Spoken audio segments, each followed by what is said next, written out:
Everybody, video here for you today. Now we are going to talk about the Younger Dryas period and just bring up a possibility, because I think that really basically is all we have. Just bring up possibilities, ask good questions, bring new research forward. But the only reason I'm making this video today is the thing I'm going to show you here in a second. I found this back probably a little over a year and a half ago when I did a video on a mound site up in northern Minnesota here. And I found this structure and I thought it was very interesting. And then I looked at it again probably around the time I did my Carolina Bay video, because there were similarities that I couldn't ignore. And then about 3 weeks ago on George Howard's Cosmic Tusk website, I saw a paper written on this structure, so that's why I'm making a video on it today. The Younger Dryas period has been something I have been interested in as long as I've been making videos.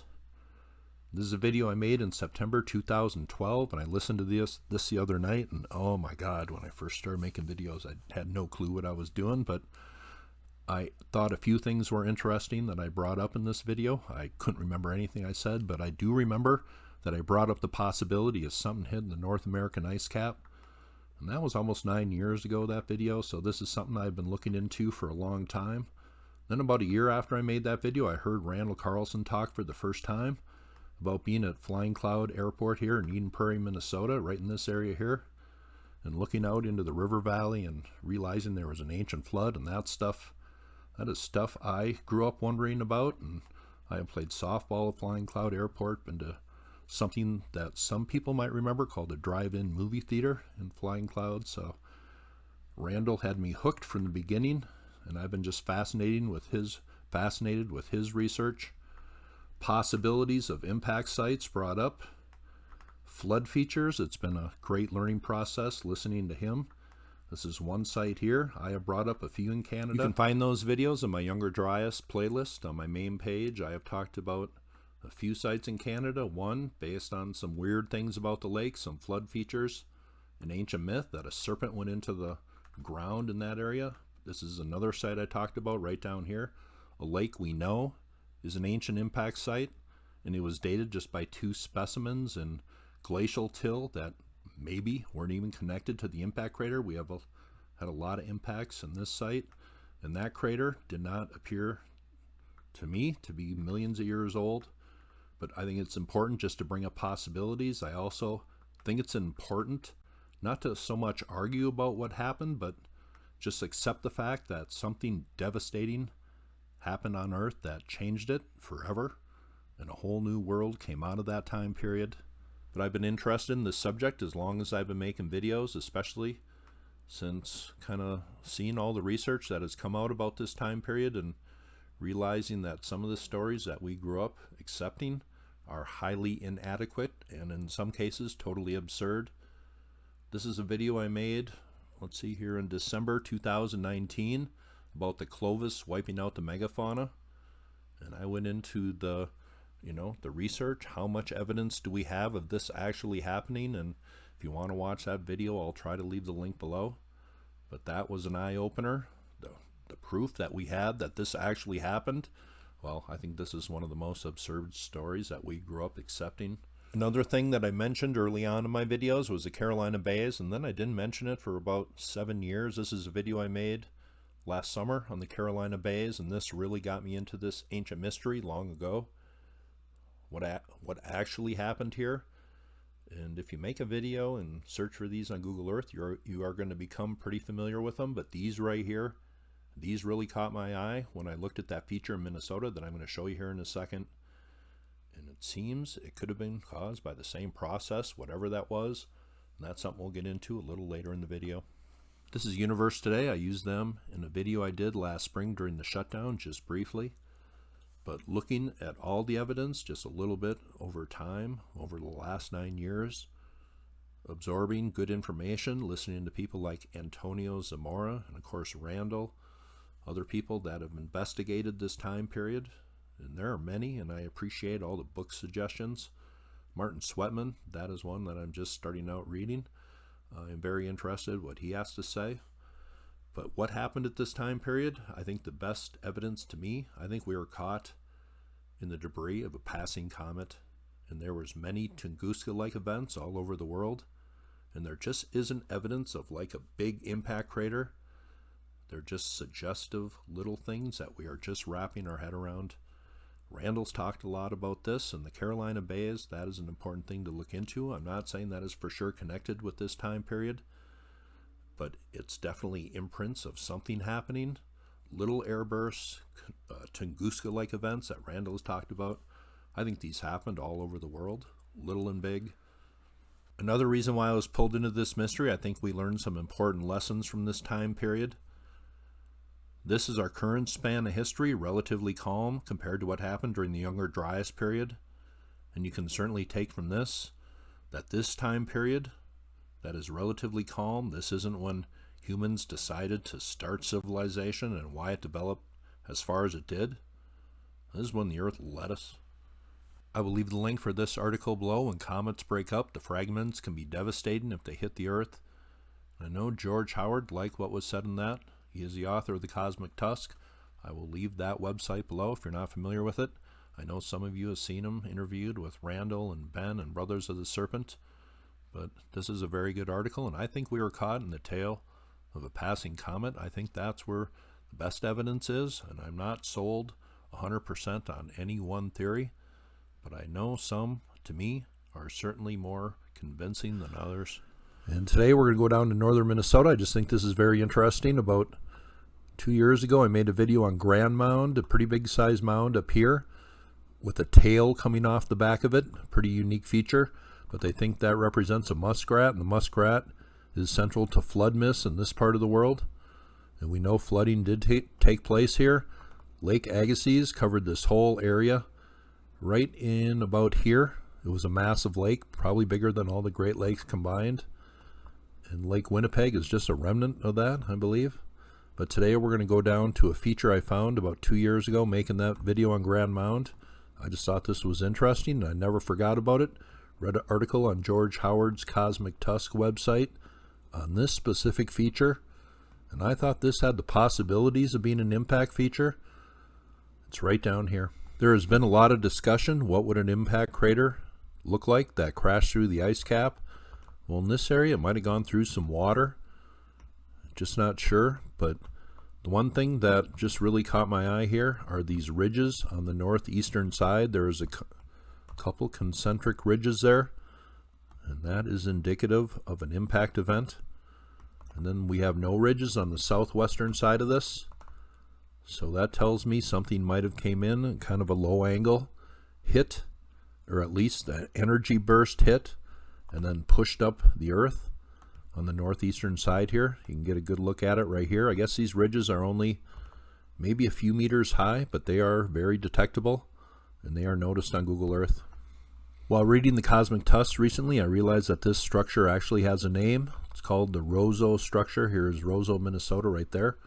Probably most famously known for being the home of Neil Broughton, a member of the Miracle on Ice 1980 gold medal winning hockey team for the U.S. But there is also something that needs to be pointed out. There are these obvious concentric pushed up rings on the northeastern side of this, whatever this is, a crater or an energy burst hit here or something. But there is also some rings that come way out from it. You can notice them right down here. There is one that comes up this way, and then there is another one that comes up this way, and these are a little harder to detect because they are just a little fainter and further away from the center of whatever happened here.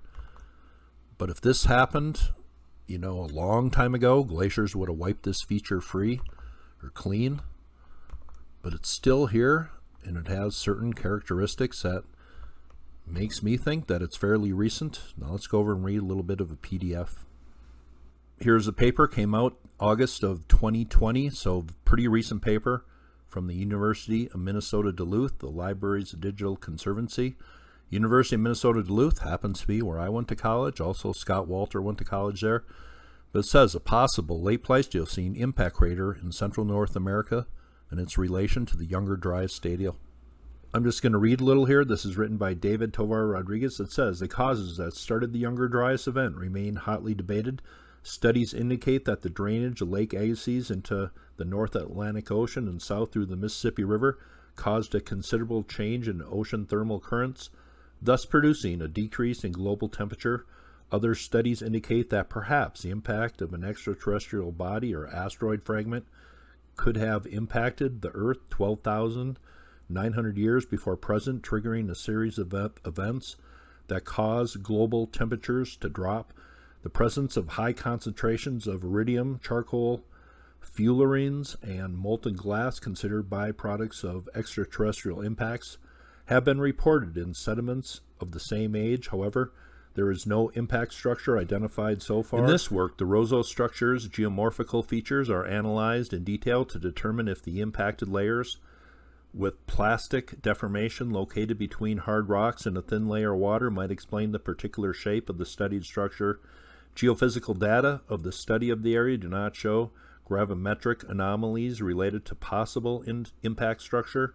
One hypothesis developed in this work is related to the structure's shape might be explained by atmospheric explosions, dynamics due to the disintegration of the materials when it comes into contact with the atmosphere, relationship between the structure's diameter and deformed strata thickness, as well as the relationship between the diameter of the projectile and the depth of the water column, which is considered in this study due to the geographical considerations of the area 12,900 years ago, are consistent with an extraterrestrial event. Other hypotheses, such as lake processes and glacial processes, are difficult to reconcile with the reported observations, so the impact hypothesis and its relationship with the formation of the Roseaux structure are viable. Here's a map of the symmetrical ridges on the northeastern side, and that's indicative of something hitting the Earth, either an energy outburst or something going through some water or some ice. That is just the way it looks to me. This is 10.7 kilometers, or 6.5 miles long across 8.12 kilometers. I think that's about 5 miles across, so that's a pretty big feature. And remember, Meteor Crater in Arizona is only about a half a mile across. So what effect would that have had on the region? Would that have melted a heck of a lot of ice? Well, but you notice here, this is from my Carolina Bays video I did in June. The striking similarity to some of these Carolina Bays, the way they are shaped, but also the ridges on one side pushed up about 3 different rings. You notice that on a lot of these. And that feature in Roseau is just about the same size as the largest Carolina Bays. So I thought that was very interesting. But when I did this video on the Carolina Bays, I remember looking at that structure in Roseau and really wondering. Then when I saw the article on George's website, well, I almost fell off my chair. Here's that feature, totally unique to this area, only one like it. So that caught my eye, and I'll leave the link for that PDF below, and it kind of goes over why this couldn't have been made by glacial or lake process. And it's all debatable, I know. But this is very interesting, this feature here. There you see the ridges clearly, but something coming down and disintegrating, and then fragments causing an outburst event. Let's listen to Randall Carlson talk about this. This comes from Brothers of the Serpent. They were nice enough to let me use this clip, and I will leave the link for the full video below. One of the things is that, you know, there are a number of questions about, for example, the Carolina Bays in southeastern United States, which are these huge elliptical depressions in the land surface that have long axes that are generally parallel. And there's a lot of controversy over what formed these things. There's thousands of them, by the way, along the coastal plains. If you read Graham Hancock's book, in Magicians of the Gods, I'm pretty sure he talks about it in there. I know he's got it in his new book, America Before. There are some scientists, and I've met these scientists and talked to them, that believe it's, you know, a longer process that has taken place, and they have their arguments for why they think so, that it has nothing to do with any kind of impact or anything like that. And there are others who think that they are related to impacts or impact craters of some type. This has been the Carolina Bays. You can look them up online. You'll see these remarkable images of these these elliptical depressions along in South Carolina and North Carolina. They're typically very swampy because of their fact that they're kind of depressed around. They become places where water forms and peat forms, where water accumulates and peat forms. Okay. They also have very interesting flora and fauna in them that is unique. Like, for example, Venus flytraps, which are the predatory plants. Oh, yeah. Right? They grow in fact, that's where they're found, is in these Carolina bays. Now, I tend towards the idea that Carolina bays were probably extraterrestrial in origin, because I look at my studies of the Tunguska event showed that one of the things that they showed was that there were elliptical depressions under the epicenter of that atmospheric explosion. And I would lean towards the model that each one of these, what we're basically seeing there is, like, shall I say, a swarm of thousands of Tunguska objects coming into the atmosphere, and essentially blowing up in the atmosphere, and a conical shock wave intersects the sandy coastal plains and is able to essentially, like, it's almost like a blowout hole. The pressure pushes the sand because it's all on the coastal plain. Right. But again, it's very controversial. But if that scenario is true, then, that would have been pretty much the end of anything that lived in the southeastern United States. Yeah. In fact, I know they've found Carolina Bay formations in Nebraska whose orientation is different than the orientation. This is something that's easier to show pictures of, and I have a lot of graphics showing these Carolina bays and how the orientation changes. You move from, say, actually there are some of the northernmost ones are up in Virginia, and then you come through North Carolina, then South Carolina, and then into Georgia, and always they're along the coastal plain, which is the area between the coast of the Atlantic Ocean and the Piedmont. So what you got is thousands of these things, but the angle of the long axis of the ellipse is slowly shifting, so that when you get into South Georgia, they're almost pointing north-south. Whereas if you're up in North Carolina, they're almost pointing northwest-southeast, see? Right. Then if you look at the ones in Nebraska, their axis is aligned northeast-southwest. So when you take these long axes and you extend them, they all generally reach a point, kind of a point of convergence over northern Michigan or somewhere up in that area, which suggests potentially what? I don't know. Now, there's one theory. Tony Zamora believes that there was an impact there, a major impact, and the Carolina Bays were thousands of ice boulders that were thrown out from that impact that rained back down. That's an amazing mental picture right there. Yeah, and it's terrifying. The thing that makes the most sense to me is some sort of large fragmenting object exploding over the Earth, and the downward air blast creating something like this. It's very similar to a Carolina Bay. It is elliptical, but I think this is an important thing to bring up. The biggest criticism of the Younger Dryas impact theory is we have no impact crater. Well, there could have been a lot of features that resulted from a fragmenting comet exploding over the Earth, and to me, this certainly could be one of them. Now let's take a look at some historical imagery, and I just think this is important. Just take a look at how this feature has changed through the years. You can kind of see those rings very well on some of these shots. Some of these shots, it looked like this feature was filled with water, maybe a lot of snow or rain a few of these years, but here is how it's changed over the years. And if we go back to this one, you can really see those outer ridges here on this one. So it seems there was some sort of impact, whether that was just a big downward air blast from a disintegrating comet or something going through some water or a little bit of ice cap here. But they think this was covered in about 50 meters of water at the time that this hit, the author of this paper. But there you can see those outer ridge lines very well. Just take a look at a few more of these images here. But of all the features I have found that they could possibly date to this time period, this is one of the leading contenders, and that's why I'm talking about it today. Let's just take a look a little forward. This is 2004. Get a real good idea what this looks like.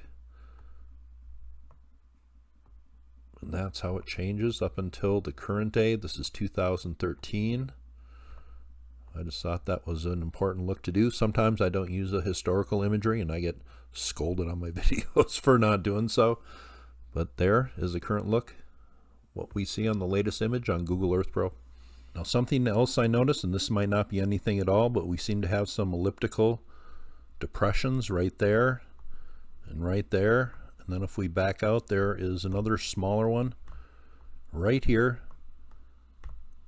And these are all kind of elliptical and all lined to the same northeast direction as this big feature is right here.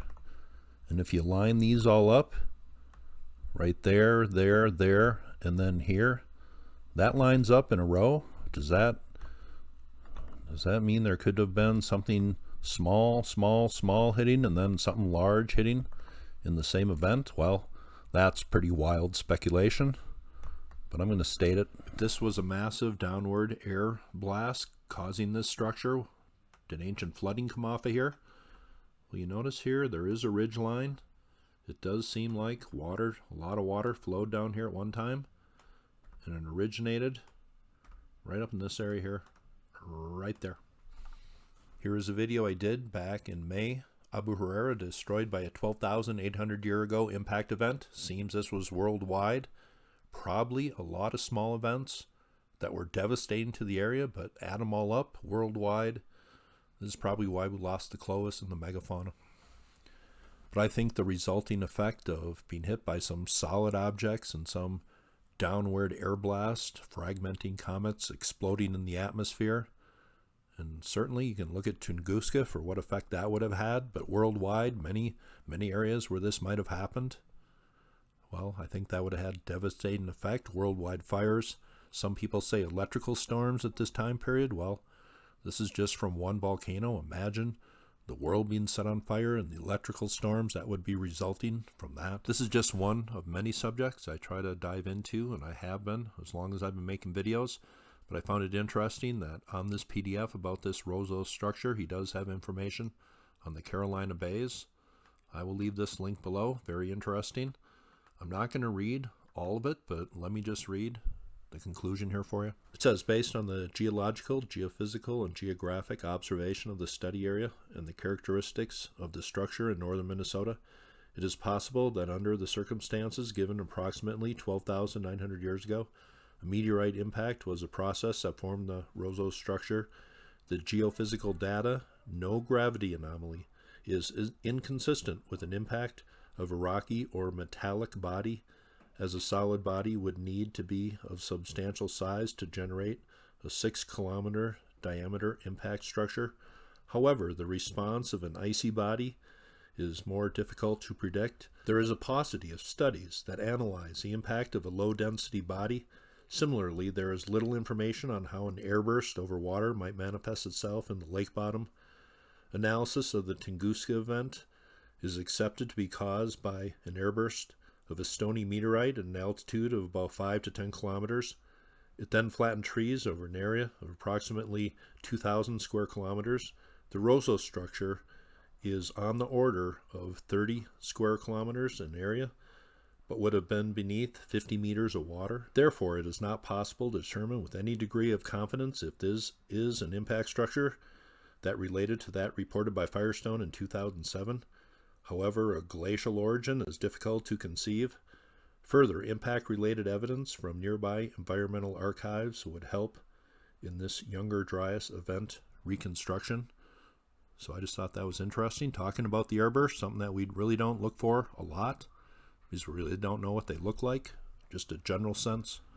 I have talked about comets more than once on my channel. Here is an ancient viewing depicted of Halley's Comet.